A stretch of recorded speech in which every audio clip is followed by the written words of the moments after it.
The Book of Judges. Chapter 8 verse 1 to 35. And the men of Ephraim said unto him, Why hast thou served us thus, that thou calledst us not, when thou wentest to fight with the Midianites? And they did chide with him sharply. And he said unto them, What have I done now in comparison of you? Is not the gleaning of the grapes of Ephraim better than the vintage of Abizer? God hath delivered into your hands the princes of Midian, Oreb and Zeb, and what was I able to do in comparison of you? Then their anger was abated toward him, when he had said that. And Gideon came to Jordan, and passed over, he, and the 300 men that were with him, faint, yet pursuing them.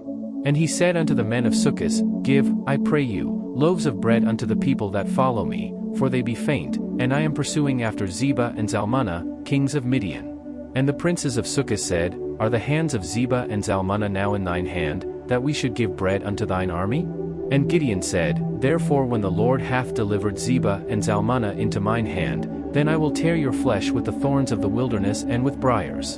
And he went up thence to Penuel, and spake unto them likewise, and the men of Penuel answered him as the men of Succoth had answered him. And he spake also unto the men of Penuel, saying, When I come again in peace, I will break down this tower. Now Zebah and Zalmunna were in Karkor, and their hosts with them, about 15,000 men, all that were left of all the hosts of the children of the east, for there fell 120,000 men that drew sword. And Gideon went up by the way of them that dwelt in tents on the east of Nobah and Jogbehah, and smote the host, for the host was secure. And when Zebah and Zalmunna fled, he pursued after them, and took the 2 kings of Midian, Zebah and Zalmunna, and discomfited all the host. And Gideon the son of Joash returned from battle before the sun was up, and caught a young man of the men of Succoth, and inquired of him. And he described unto him the princes of Succoth, and the elders thereof, even 17 men. And he came unto the men of Succoth, and said, Behold Zebah and Zalmunna, with whom ye did upbraid me, saying, Are the hands of Zebah and Zalmunna now in thine hand, that we should give bread unto thy men that are weary? And he took the elders of the city, and thorns of the wilderness and briars, and with them he taught the men of Succoth. And he beat down the tower of Penuel, and slew the men of the city. Then said he unto Zebah and Zalmunna, What manner of men were they whom ye slew at Tabor?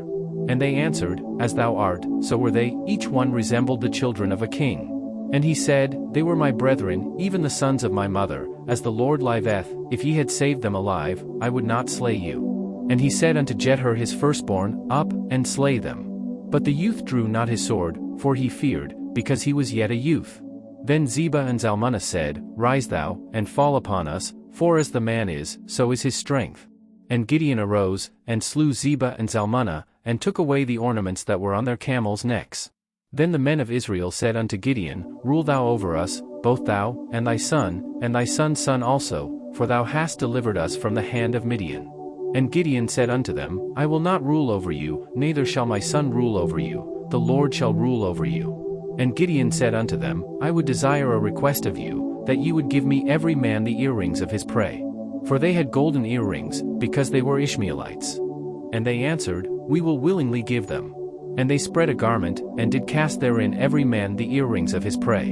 And the weight of the golden earrings that he requested was 1,700 shekels of gold, beside ornaments, and collars, and purple raiment that was on the kings of Midian, and beside the chains that were about their camels' necks.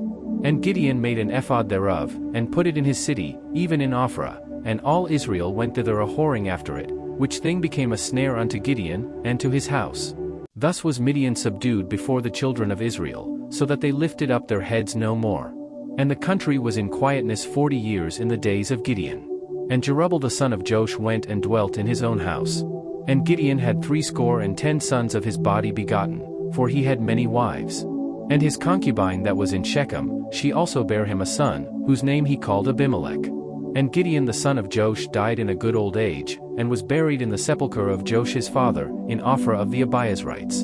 And it came to pass, as soon as Gideon was dead, that the children of Israel turned again, and went a whoring after Baalim, and made Baalberith their god. And the children of Israel remembered not the Lord their God, who had delivered them out of the hands of all their enemies on every side. Neither shewed they kindness to the house of Jerubbaal, namely, Gideon, according to all the goodness which he had shewed unto Israel.